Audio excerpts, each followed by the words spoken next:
반갑습니다. 안녕하세요. 그 제가 이렇게 이제 철이 없을 때 이렇게 저는 설교를 통해서 또 말씀을 전하면서 사람이 이제 변화될 거라고 착각을 했던 때가 있었어요. 그래서 근데 이제 이상한 일이 벌어지는 거예요. 이게 뭐냐면 제가 교회를 담임하면서 설교하고 나면 이제 만약에 주제가 사랑이라는 주제로 설교하고 나면 제가 사랑 없는 거를 우리 가정에서 처절하게 느끼는 거야. 부부싸움 해가지고. 제가 또 어떨 때는 저희 믿음에 대해서 성도들한테 믿으라고 강조를 해놓잖아요.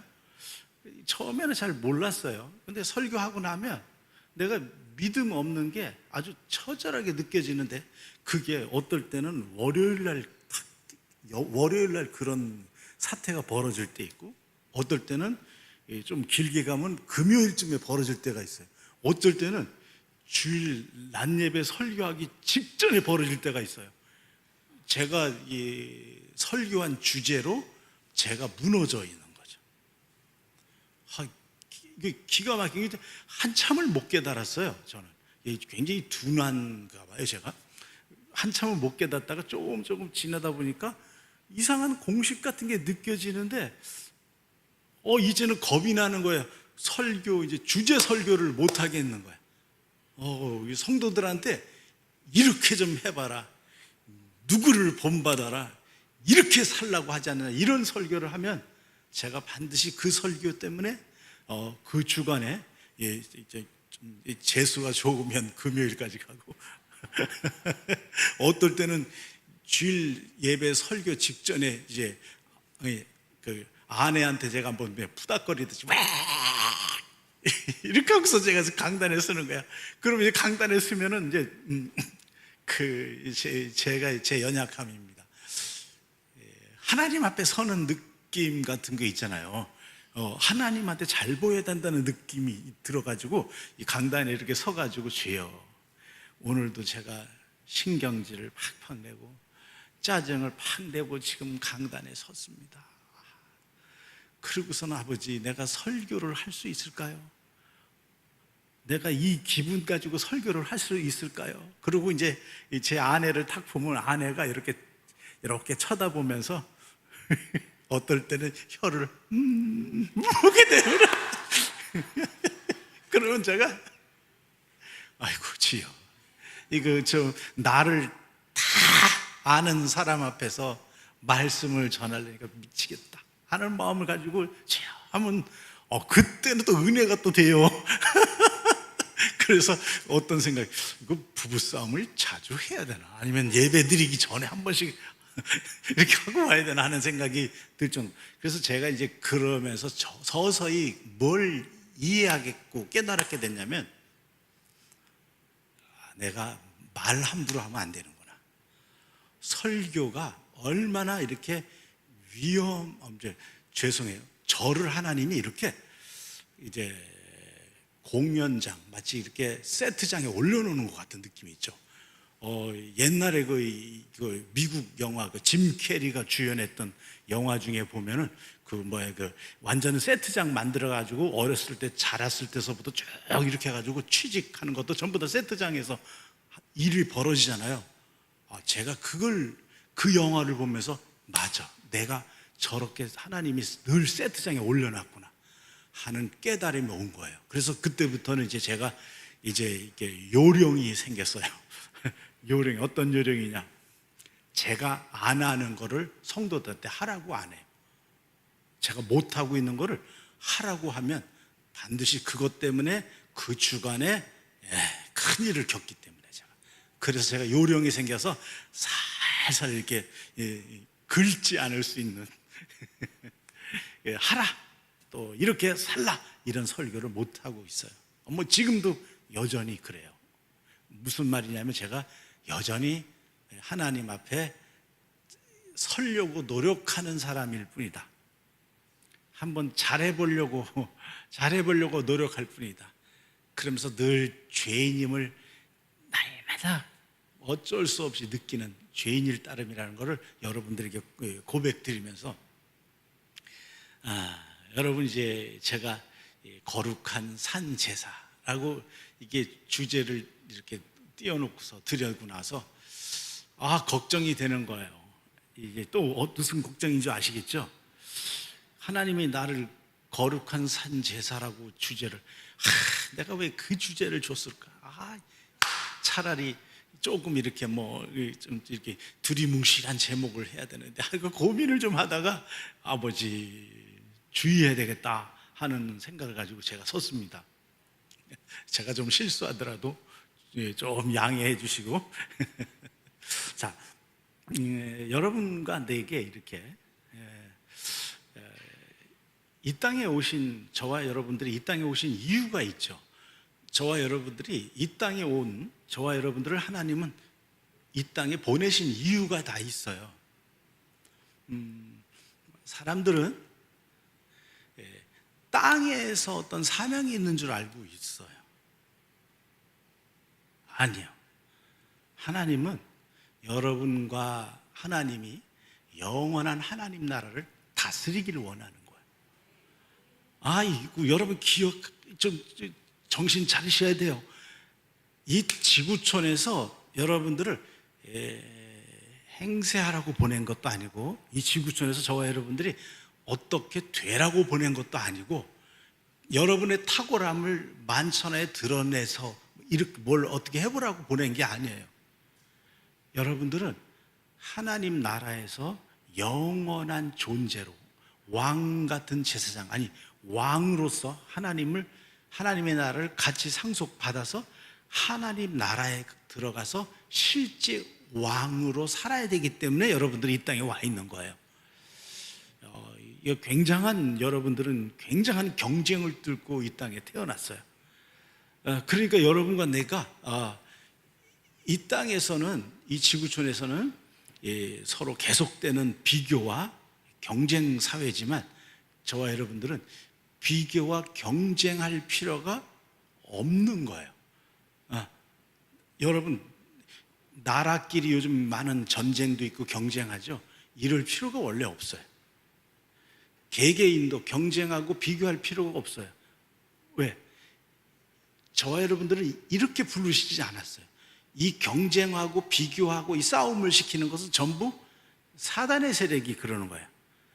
우리들을 서로 부추겨서 저와 여러분들을 뭐냐면 이제 싸우고 경쟁하고 서로 미워하고 시기하고 서로 뾰족한 눈 쳐다보고 이런 거를 사단이 즐기려고 여러분 주변에서 호시탐탐 노리고 있는 거예요.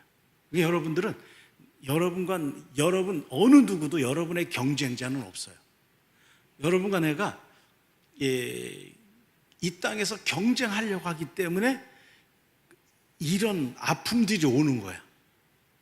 경쟁하려고 하고, 누가 밉고 누가 싫고 그 사람만 보면 짜증나고, 이게 자체가 뭐냐면 그 사단이 우리에게 뭐냐면 자기 생각을 끼워 넣은 거예요. 그래서 나도 모르게 사단이 원하는 생각들로 나도 모르게 치우치는 거야. 그래서 저와 여러분들이 나는 이 땅에 와서 뭐를 하려고 온 게 아니구나. 이 땅에서는 뭘 마련해요? 전에도 제가 말씀드렸지만 성품을 마련하는 거예요. 이 지구촌에서는 여러분들이 하늘나라에서 여러분의 지체가 뭐겠어요? 이 몸이 아니고 성품이라는 지체를 갖고 살게 돼요. 성품. 그 성품이, 그러니까 여러분들이 하늘나라 가면 마음 먹은 대로 된다 이거예요. 여러분 하늘나라 가면 마음 먹은 대로 척척척척 여러분 눈이 가고 거기에 마음을 쓰이는 대로 누가 천군 천사들이 착착착 움직여서 일을 이룰 거예요. 그런데 마음이 지구촌에서 병들어서 하늘나라로 가게 되면 되게 곤란하잖아요. 병든 마음 오게 되면 어떻게 해요? 상처받은 마음 가지고 천국 가면 어떻게 돼요? 그래서 지구촌에서 여러분 맡겨진 거예요. 여기서 지금 여기는 바로 이제 유치원 같기도 하고 초등학교 같기도 하고 중학교, 고등학교, 대학 과정을 전부 통해서 뭘 만드는 거냐면 저와 여러분들의 성품을 마련하는 곳이에요. 그것이 베드로전서 2장에서는 신의 성품에 참여하죠. 여러분 지구촌에서는 철저히 뭐 만들라고요? 신의 성품에 참여하는 자. 그래서 여러분과 내가 지구촌은 전부 연습 장소예요. 훈련 장소고요. 여러분 여기서는 성공했다고 그래도 가야 되고, 여러분들 모두가 알아줘도 다 두고 가야 돼요. 그렇죠? 어차피 다 두고 가야 돼요. 그러니까 여러분 다 두고 간다는 것은 뭐예요? 다 두고 간다는 것은 이 땅의 모든 성공과 실패나 모든 것들이 내게 아니에요. 잠깐 맡겨진 관리하는 것 뿐이에요. 그 관리하는, 내 아들, 딸도 내 아들, 딸이 아니에요.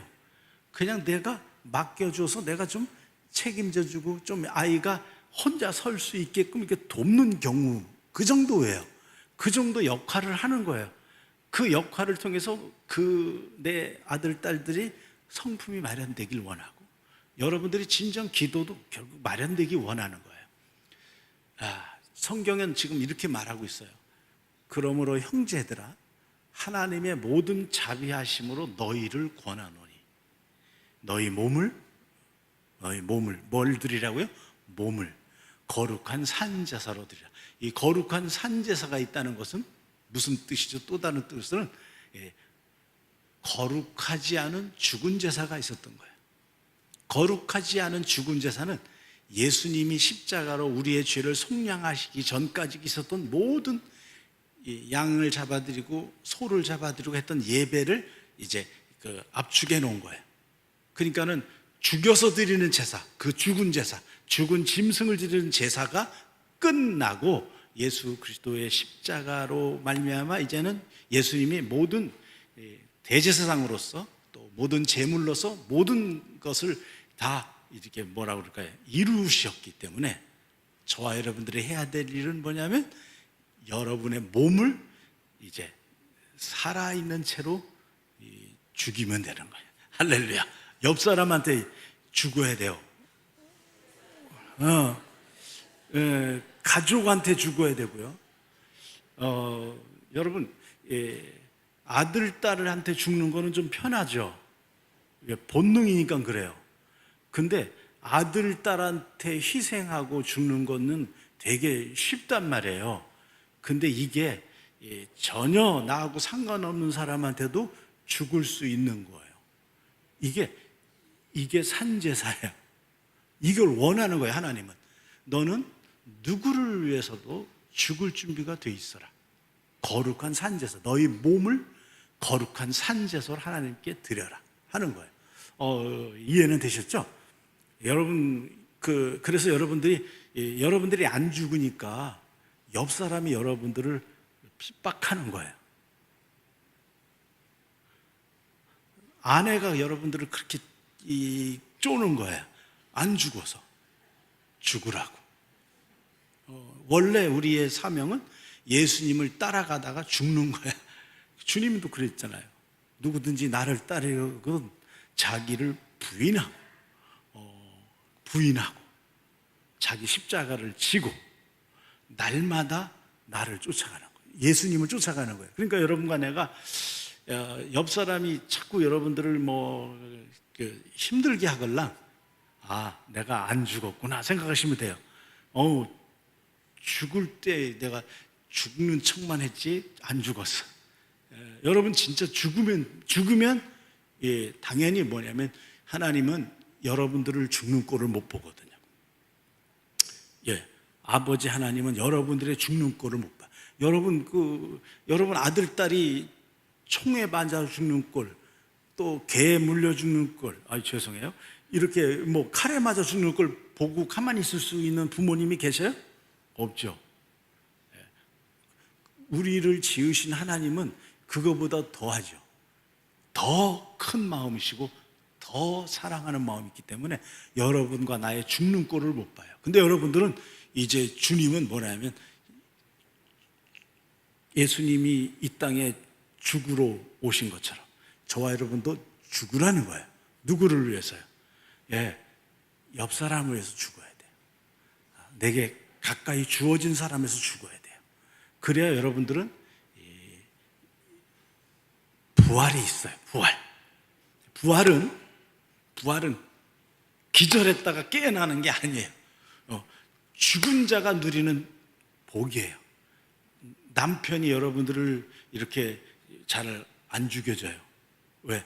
남편들은 집안이 시끄러워질까 봐 계속 그냥 참고 또 참고 술로 달래고 담배 한 대 피면서 그냥 어이구 하고 말지. 근데 여자분들은 이제 그냥 막 기가 살아서 남편을 막 하고서 내가 남편 이겨먹어. 여러분 리모컨도 되게 여자분들이 갖고 있죠. 이제 50 넘으면, 그죠? 안 그래요? 응. 아니면 아주 조금 더 이렇게 독립성이 강한 남자분이나 여자분들은 아예 TV를 따로 안방에 따로 놓죠. 응. 그래서 리모컨 하나씩 차고 살잖아요. 근데 여러분, 이 아내에게 죽어야 돼요. 남편한테 죽어야 되고, 여러분들이 아내와 남편에게 서로 죽잖아요. 그러면 하나님은 죽는 꼴을 못 보시니까 여러분들을 부활시키세요. 부활시켜. 그 부활의 맛을 보려면 어떻게 해야 되냐면 내가 나를 죽이려고 아내가 있는 거예요. 예. 남편이 왜 있냐면 나를 죽여주려고 있는 거예요. 그러니까 여러분들이 주님은 여러분과 나에게 옆에서 죽을 수 있는 사람을 옆에 두셨으니까 저 사람이 나를 죽이려고 하네. 예, 죽이려고 하는 거예요. 여러분 죽으면 부활의 역사가 일어나는데 정말 놀라운 부활이에요. 놀라운 부활이에요. 그러니까 여러분들이 주님은 너희를 몸을 거룩한 산 제사로 하나님께 드려라. 거룩한 산 제사로 하나님께 드려라. 이것이 너희가 드릴 무슨 예배라고요? 영적인 예배래요. 그러니까는 무슨 말인 줄 이해하셔야 돼요. 영적 예배라는 것은 영이 살아서 날뛸 거다, 이 얘기예요. 영이 살아서 날뛰는 사람이 있어요?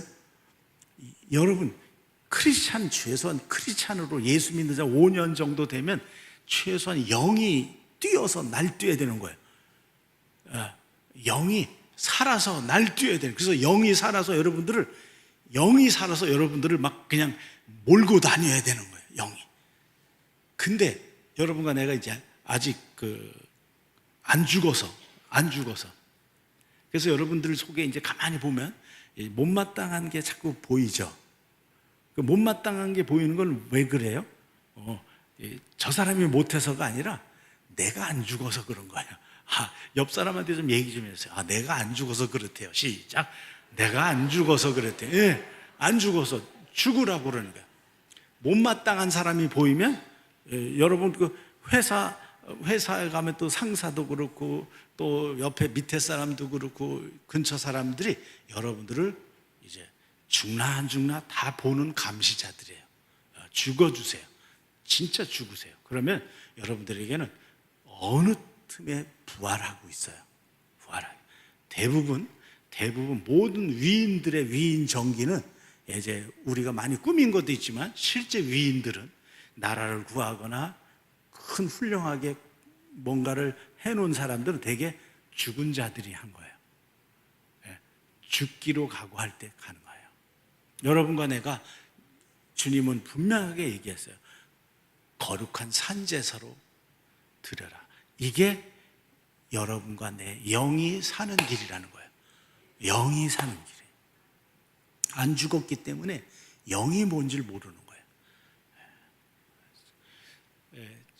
제가 이제 말씀드리지만 제 영이 어떻게 살았는지 말씀을 드리면, 저는 이제 모태신앙, 저희 외할머니가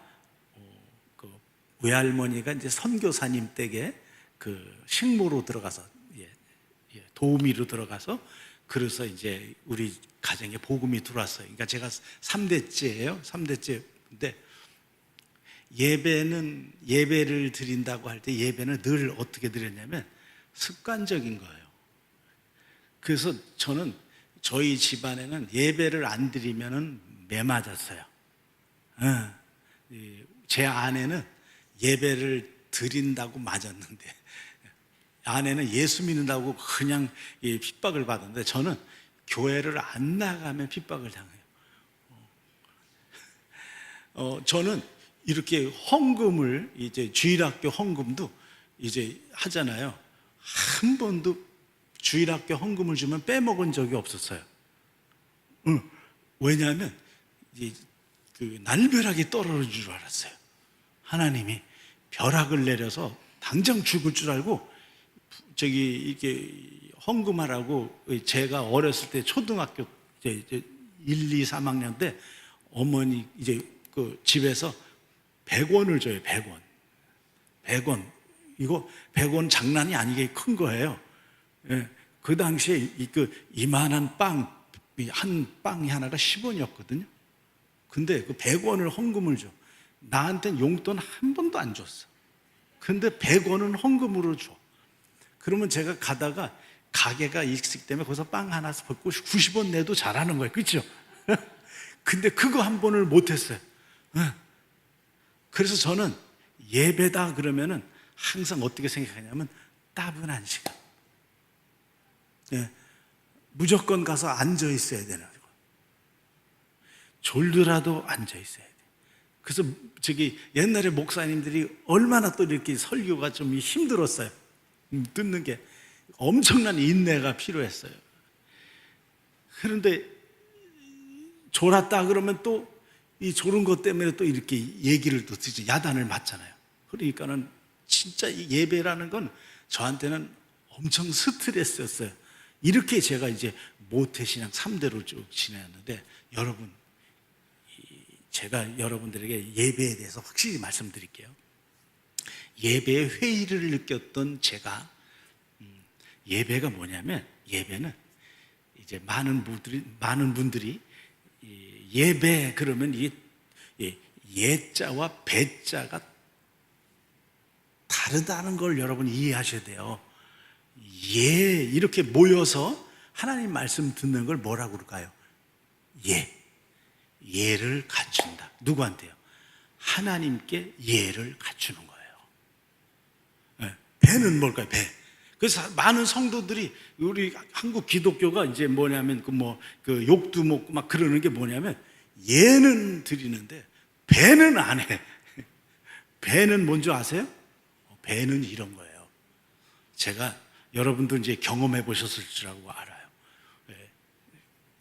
강아지가 이제 저를 너무 좋아하니까 막 이제 학교 갔다 오면 막 달려들죠. 막 달려들어서 막 낑충กิ้충 뛰면서 좋아서 어쩔 줄 몰라다가 내가 딱 만져주려고 딱 앉으면 얘는요, 배를 딱 들이내는 거예요. 그렇죠? 배 드러내놓고 이렇게 있어요. 그건 만져달라는 얘기가 아니고 복종한다는 뜻이래요. 그게 그 동물 이렇게 하는 사람이 얘기를 하더라고요. 애견 이렇게 하는 분이, 그거는 복종한다는 뜻이래. 배를 드러내. 여러분, 예는 이렇게 우리가 함께 모여서 하나님께 예를 갖춘 거예요. 그 다음에 이제 우리는 이게 예배당을 떠나면서 뭐 하는 거냐면 배를 드리러 가는 거예요. 배. 여러분, 배를 드리는 곳이 직장일 수도 있고요. 직장에서도 배를 드려야 되죠. 그리고 가정에서도요. 또 친구 사이에서도. 배는 철저히 거기서 순종하고 복종하는 거예요. 할렐루야. 이해되셨죠? 그래서 여러분과 왜 내가 안 변화되냐? 나 좀 확실하게 좀 이렇게 회복해보고 싶다. 그런데 이게 안 되는 이유가 뭐냐면, 우리 기독교인들이 예는 잘 갖추는데 뭐를 안 하기 때문에 배는 안 한단 말이에요. 배는 어디에? 내가 있는 현장에서, 삶의 현장에서 내가 거기서 순종과 복종해야 돼요. 그러면 여러분 주변 사람들이 죽은 여러분들을 보고 뭘 보냐면 부활체를 보는 거예요.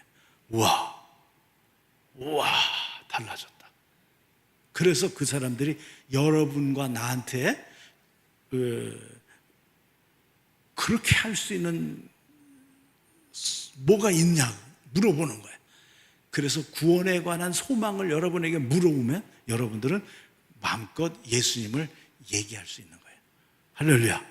해볼 수 있죠. 해볼 수 있죠. 그래서 여러분과 내가 우리가 이 교회에 와서 예는 많이 하는데 배를 안 해요. 친구 간에 또는 내게 주어진 직장에서 또는 일터에서 모든 상황에서 여러분들은 뭘 해야 되냐면 거기서 하나님의 말씀에 따른 순종과 복종으로 살아가는 거예요. 예, 그럴 때 이제 순종하고 복종하려면 뭐가 필요하죠? 거기서 죽는 거죠. 거기서 죽는 거예요. 예, 일반 이제 불교나 이런 종교는 이제 사람을 떠나면서 속세를 떠나면서 나가죠. 예, 그리고 이제 그 자기 부인을 한다고 속세를 떠나죠. 이거는 종교관념이고 하나님의 생명을 가지고 있는 우리 기독교는 뭘 하는 거냐면 사람 속에 들어가서 죽어야 돼요. 할렐루야. 아셨죠? 사람 속에 들어가서 적당히 죽을 사람을 살펴보는 게 아니라 아무나 불특정 다수를 향해서 여러분들은 죽어야 해요. 그럴 때 여러분이 부활의 역사가 나타나죠. 성경은 분명히 얘기하고 있어요. 여러분은 몸은 드렸는데 너희 몸을 하나님이 기뻐하시는 거룩한 산제사로 드려라 그랬는데 몸은 이렇게 이제 드리는 걸 이해했는데 그 다음에 이제 2절이 뭐라고 그러냐면 너희는 이 세대를 본받지 말고 한번 2절 같이 읽어볼까요? 12장 2절 같이요. 시작. 너희는 이 세대를 본받지 말고 오직 마음을 새롭게 함으로 변화를 받아 하나님의 선하시고 기뻐하시고 온전하신 뜻이 무엇인지 분별하도록 하라. 아멘. 예, 마음을 새롭게 함으로 변화를 받으래요. 여러분 이 말이 무슨 말이냐면 쉽게 제가 설명하면 몸을 드리기로 결심했으면 몸을 드리는 게 결심이 됐으면 이제 마음과 같이 드려라 이 얘기예요. 예, 마음을 같이 드려라. 여러분 몸은 드리기로 몸은 여기 와 있는데 마음은 따로 가 있을 수 있잖아요. 그죠? 몸은 부부가 한 방에 쓰고 한 침대에서 같이 쓰지만 마음은 어디가 있어요? 그렇죠? 마음이 딴 데 가 있을 수 있죠. 그거는 예배가 안 된다는 거예요. 죽어도 마음까지 같이 죽으라는 거예요. 예, 똥이 무서워서 피하냐, 더러워서 피하냐 이런 게 아니라 여러분들과 내가 얼마냐면 같이 몸이 왔으면 마음도 쏟으라는 거예요. 그게 여러분들이 새롭게 되는 길이래요. 여러분들이 이제 보면은 이 남편과 아내가 살면서 수십 년 버티고 살면서 어느 집에 갔더니 한번 신방 오라고 해서 갔더니 저기 그 한강이 한눈에 보이는 집인데 보니까 남편은 2층 살고 아내는 아래층 살아. 이제 아파트 한 층 안에 복층이 있어서 근데 이게 서로 이렇게 그 밥 먹는데 완전히 셀프래. 그래가지고 그 10년 동안 셀프를 하고 있대요. 근데 이렇게 신기한 게 두 분이 이렇게 마주쳤는데 눈길 하나 안 주고 이게 그림자 취급을 하더라고요. 그러면서 남편은 남편대로 밥 끓여 먹고 가고 아내는 아내대로 밥. 그런 집을 봤어요. 뭐 바닥 평수가 뭐 99평이라는 거 족구를 해도 되겠어요? 거기서. 그래서 내가 야 족구도 괜찮겠다 이런 생각했는데 근데요 우리에게 몸이 있으면 마음도 같이 쓸 수 있어요. 여러분 이게 몸하고 마음이 하나 되는 게 쉽지 않아요. 이게 저와 여러분들의 작업이에요. 이 지구촌에 살면서 너희 몸을 거룩한 산제사로 드리려면 마음도 같이 드리는데 어떻게? 너희 마음을 새롭게 함으로 변화를 받아. 그러면 변화를 받잖아요. 어떻게 변화를 받을까요? 몸에 마음을 쏟잖아요. 여러분 옆 사람한테 마음을 쏟잖아요. 그러면 변화가 일어나요. 미운 사람한테 여러분 미워만 하지 말고 마음을 쏟으면 변화가 받아. 싫은 사람을 싫어하지 말고 마음을 쏟잖아요. 그러면 변해. 이 마음이 뭐예요? 생각하는 마음, 또 느끼는 마음, 그리고 행동하는 마음이잖아요. 이걸 쏟아야 돼요. 그러면 변화가 돼요. 왜 그런 줄 아세요? 이렇게 사람 속에 기생하는 악한 영들이 있어요. 괴물의 영들. 사람 몸에 뭐가 있다고요? 기생하는 영들이 있어. 또 사람의 인격 속에 기생하는 악한 영들이 있어요. 이거를 뭐라고 하냐면 다중인격이라고도 표현하고 그런 거예요. 여러분 속에 어떨 때 자존심이 확 상했다가 어쨌든 기분이 되게 좋았다. 이게 전부 내가 그런다고 생각하죠. 내가 그러는 게 아니고 사실은 내 속에 다른 영이 그러는 경우가 의외로 많아요. 그래서 그 영들이 나가야 여러분들은 자유인이에요.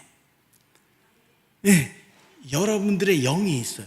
여러분, 예수님이 십자가의 보혈로 여러분과 내 영을 살려주셨어요.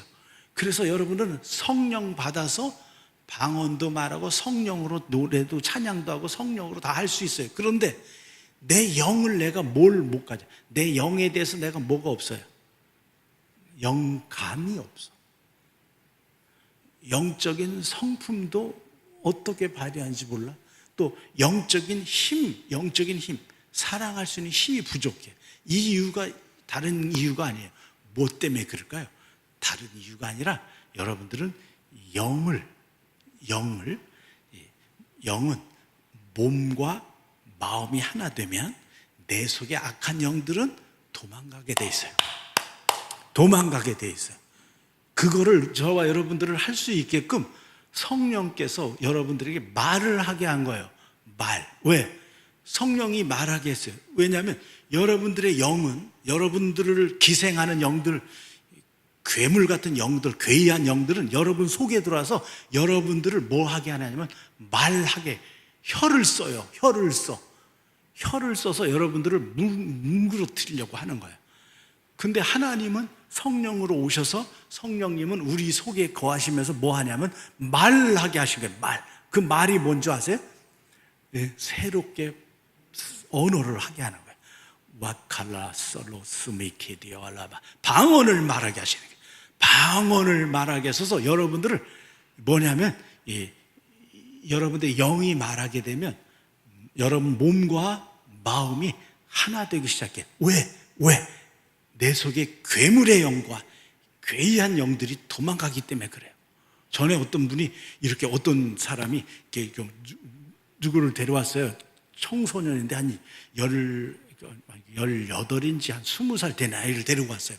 얘가 갑자기 여자아이인데 갑자기 동성애자가 됐다는 거야. 동성애자. 그래서 이것 좀 고쳐달라는 거야.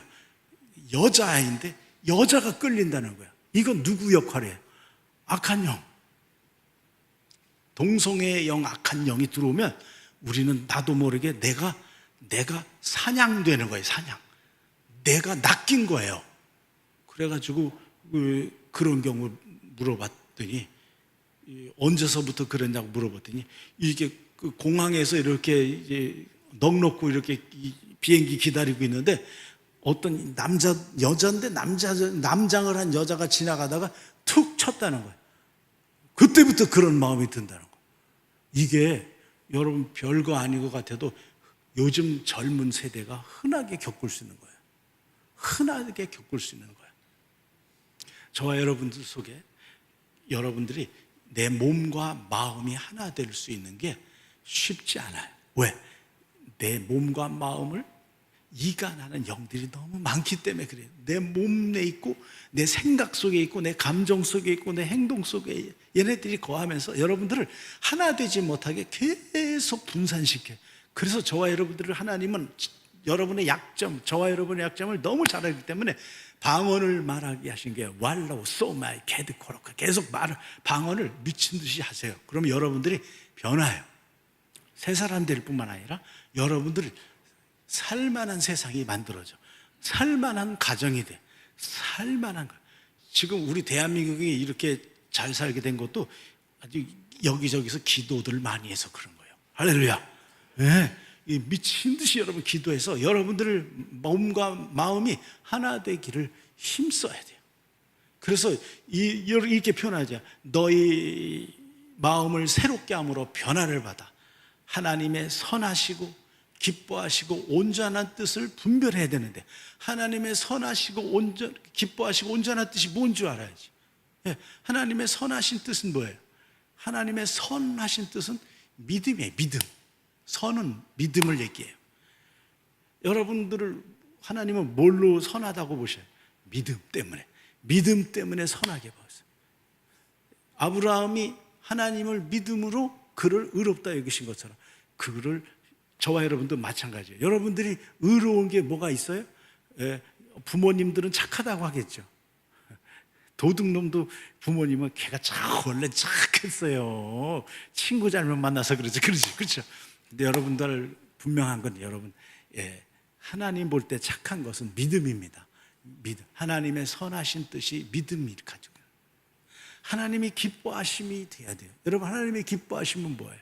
하나님의 기뻐하심은 여러분들이 이웃에게 여러분들을 마음껏 내줄 수 있는 사람, 이웃에게 열려있는 사람, 내 아내한테 열리는 사람, 내 남편한테 마음을 열 수 있는 사람, 내 친구에게 마음을 열어줄 수 있는 사람, 오픈할 수 있는 사람이 뭐냐면 기뻐하심이에요. 하나님의 기쁨은 항상 거기 있어요.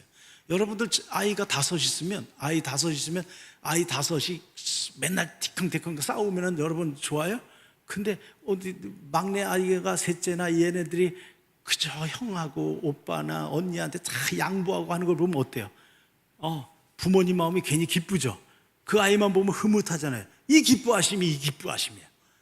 하나님의 기뻐하심. 그리고 온전하심. 여러분, 하나님의 온전하심도 도전할 수 있어요. 하나님의 온전하심은 뭔지 아시죠? 불신자와 또는 예수 안 믿는 사람과 믿는 사람을 상관하지 않고 모두를 포용하는 사람이에요. 그거를 어디서 표현하고 있어요? 마태복음 5장 43, 44, 45절에 보면 너희는 아버지 하나님의 온전하심과 같이 너희도 온전하라. 그러면서 표현하시기를 하나님 아버지는 악인과 선인에게 똑같이 비를 내리시고 악인과 선인에게 똑같이 기회를 주시는 거예요. 할렐루야. 여러분들은 모두에게 기회를 주는 거예요. 내가 좋아하는 사람만 기회를 주고 내가 원하는 내 스타일의 사람만 기회를 주는 게 아니라 모두에게 똑같은 기회를 줄 수 있는 사람, 이게 온전한, 하나님 볼 때 온전한, 이게 뭔지 아세요? 이게 뭐냐면 하나님의 성품이에요. 하나님의 선이 믿음이구나. 하나님의 기뻐하심이 소망이구나. 하나님의 온전하심이 뭐예요? 사랑이구나. 그거를 바울 사도는 믿음, 소망, 사랑, 이 세 가지는 항상 있을 것인데 그 중에 제일이 사랑이에요. 이렇게 표현을 하신 거예요. 그러니까 저와 여러분들이 이렇게 거룩한 산제사, 이제 이해하셨죠? 이해가 잘 됐다고 좀 얘기 좀 해서 시작. 이해가 잘 됐습니다.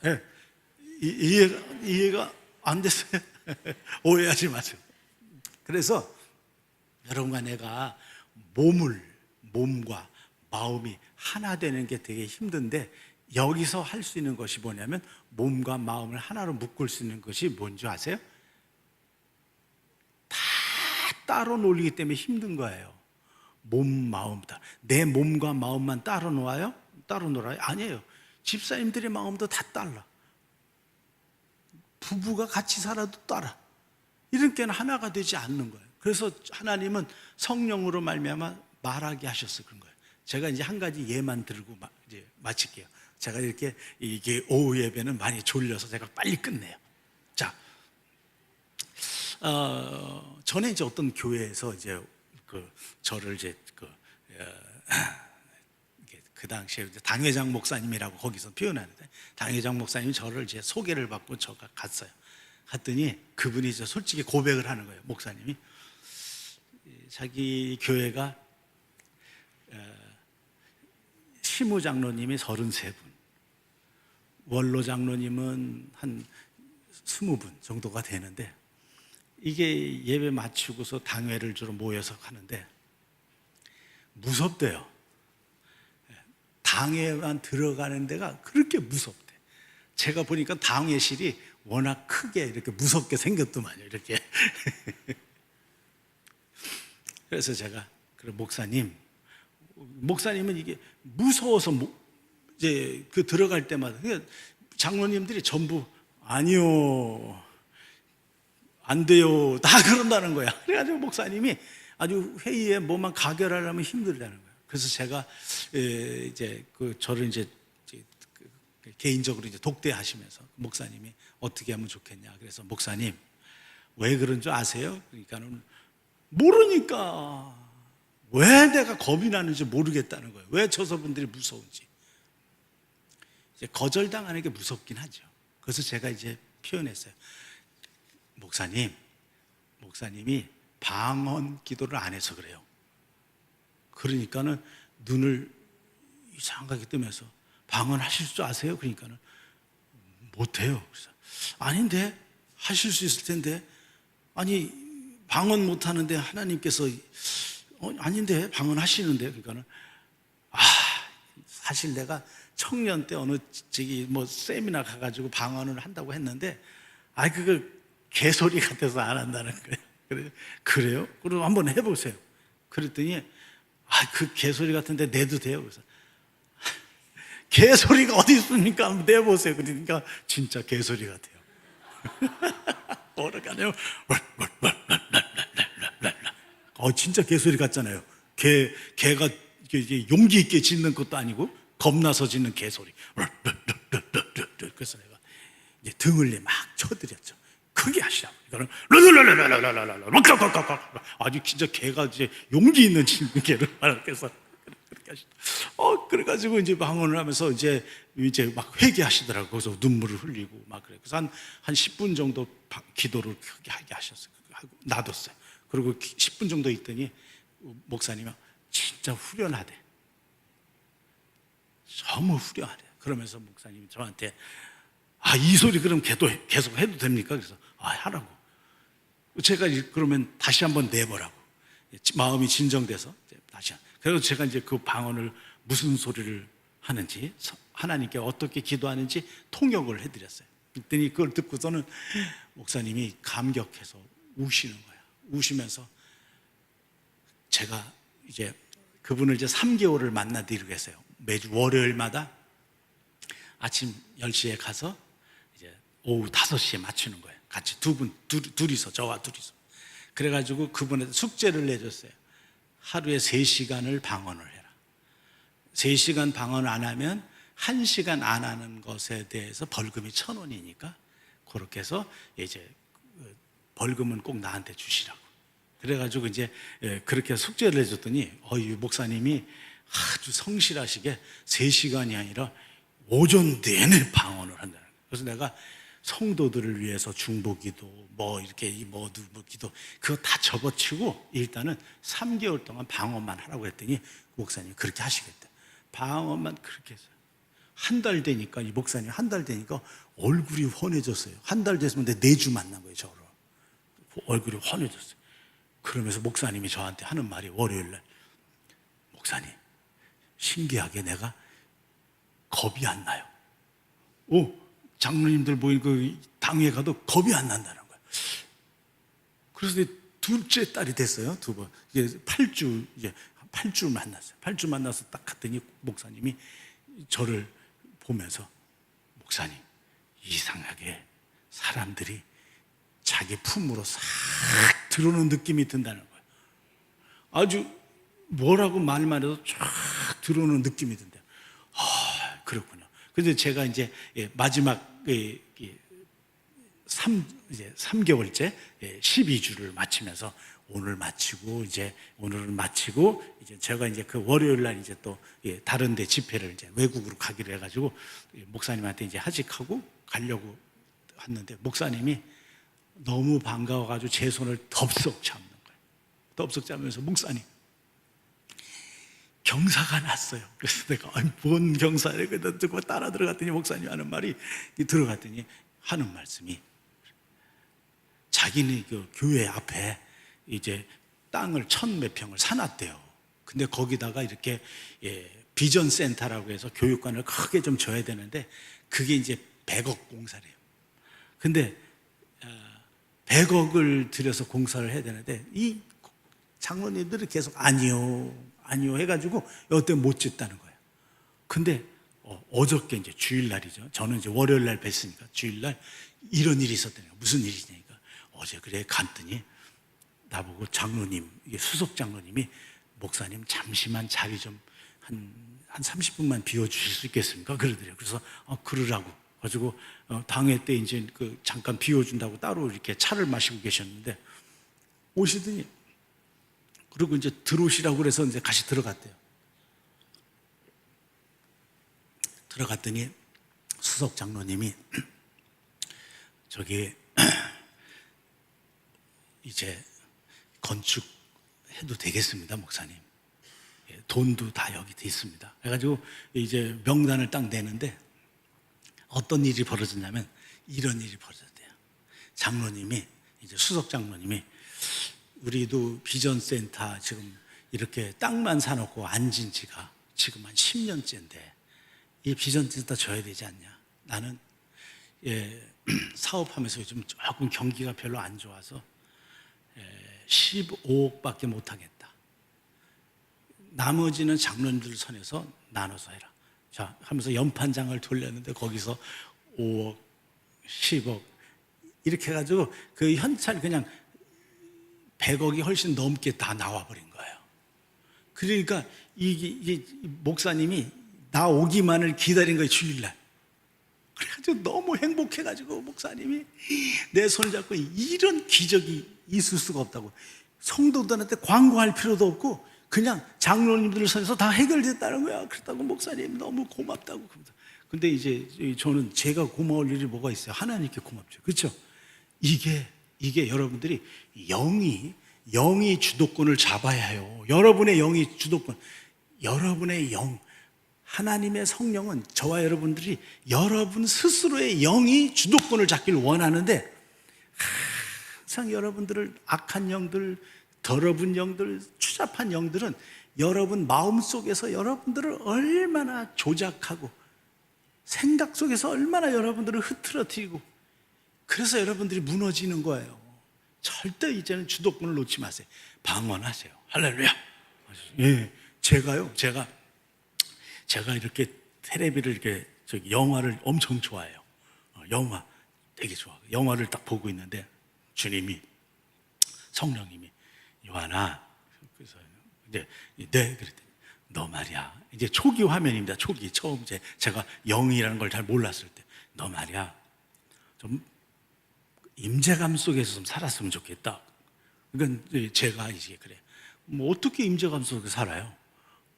제가 이제 습관적으로 뭐가 있냐면 내 영하고 하나님의 영하고 대화하는 습관이 있어요. 그냥 나는 제3자가 돼서 듣는 거예요.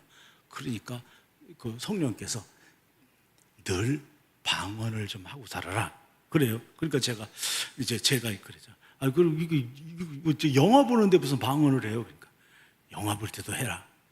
뉴스 볼 때도 해라. 드라마 아내가 볼 때 같이 옆에서 끼어서 보는데 드라마 볼 때도 방언해라. 그럼 무조건 방언만 하면 임재감이에요? 그러니까 그래. 내가 임재하마. 그래가지고 그때부터 제가 재미를 들렸어요. 그래서 텔레비만 틀면 무조건 방언부터 해요. 라라라라라라라라라 할렐루야. 여러분 뭐 방언하는 시간 따로 내도 좋아요. 그런데 여러분들한테 이제 자유를 드립니다. 성령님이 제 취향을 너무 잘 아시니까 제 취향에 맞게 저놈은 꼬라지가 좀 있어서 이제 제 성령님이 저를 볼 때 아마 이렇게 보지 않았나 싶어요. 저놈은 꼬라지가 좀 심해서 그냥 가만히 있어도 눈 감고 방언하라고 그러면은 못할 거다. 그러니까 저건 아주 텔레비 볼 때도 하라고 그러고 영화 볼 때도 하라고 그러고 그냥 주구장창 방언하라고 그러면 하겠지. 혹시 여기에 꼭 그런 분이 있는 것 같아. 꼬라지 있는 분, 그죠? 그러니까 제가 그런 간증도 한 적이 없는데 여기까지 와서 간증을 하는 거 보면 그래가지고요. 제가 그때보다 방언을 텔레비만 틀면 방언한다 아닙니까? 유행가가 나오잖아요. 이제 노래 같은 게 막 다 무조건 음악만 나오면 방언하는 게 왜 그거 힘입어서 그러면서 제가요 내 영이 살아있음을 느낍니다. 내 영이 살아있으면 몸과 마음이 하나 됩니다. 몸과 마음이 하나 되잖아요? 그러면 거기서 뭐가 나타나냐면 은사들이 활발해집니다. 하나님의 은사가 나타나서 은혜를 끼치는 자가 됩니다. 은혜를 뿌리는 자가 됩니다. 한번 경험해 보시겠어요? 네, 여러분도 한번 해보실래요? 네, 한번 해보세요. 그냥 주구장창 방언하세요. 할렐루야. 네, 여러분들의 연약함을 완전히 벗어날 수 있는 길이에요. 그래서 이 목사님이 그 이후로 저는 이제 해외로 바로 나가서 한 달 정도 집회하고 이제 들어왔지만 그렇게 해서 그분은 이적을 봤어요. 그분도 이제 그 목사님도 은퇴는 하셨더라고요. 2년 전에 은퇴하셨는데 아주 큰 역사를 이루고 은퇴하셨어요. 여러분들이 이 지구촌에서 역사를 이루러 온 건 아닙니다. 그러나 중요한 건 이 지구촌에서 뭘 해야 되냐면 승리해야 돼요. 여러분 가만히 보면 끊고 싶은 것도 있잖아요. 가만히 보면 여러분들에게 이렇게 됐으면 좋겠다는 거 있잖아요. 그냥 주구장창 방언하세요. 제가 어떤 아이를 봤는데 이제 얘가 이제 성적도 별로 안 좋은데 지방 대학을 나와요. 근데 이제 어디를 취직하고 싶냐고 이제 물어봤더니 이제 목사님 아들인데 어디를 취직하고 싶대. 거기 네가 그런 회사에서 지방대 출신에 너 별로 실력도 없는 것 같아. 너 실력 없는 너를 뽑겠니? 그러니까는 안 뽑겠죠. 근데 기회를 줄게. 너한테 방법은 있다. 어떤 방법? 하나님께 매달리는 거야. 너는 하루에 무조건 1시간씩 하나님께 찬양해라. 찬송 놓고 하나님. 그리고 하나님께 찬양을 그냥 1시간씩 드려라. 그리고 방언하고 찬양하고 방언하고 찬양하라. 그랬더니 지금도 이제 그거를 하고 있냐고 물어보니까 찬양하고 있대요. 이제 내년에 이제 졸업하고 취직을 이제 해야 되는데 하나님이 어떻게 하실지 몰라요. 여러분, 우리의 소원이 있고 우리의 어떤 뜻을 세운 것도 결국은 누가 해주셔야 되냐면 하나님이 해주셔야 돼요. 네, 여러분들이 내가 소원이 있다고 하는 게 아니에요. 여러분 속에 하나님은 먼저 여러분 속에 마음의 소원을 두고 일하시는 하나님이에요. 어떤 소원이 있죠. 그 소원을 여러분들은 하나님께서 뭘로 주는 거냐면 과제로 주는 거예요. 저와 여러분들에게 어떤 소원이 생길 때마다 과제가 생기는 거예요. 그래서 그 과제를 여러분들은 멋있게 풀어나갈 때 여러분들이 영적인 성장을 하게 돼요. 여러분 영의 속사람이 자라게 돼요. 그래서 여러분과 나는 어떤 사람이 되느냐, 하나님을 닮아가는 사람, 아니 신의 성품에 참여한 자가 된 줄 믿습니다.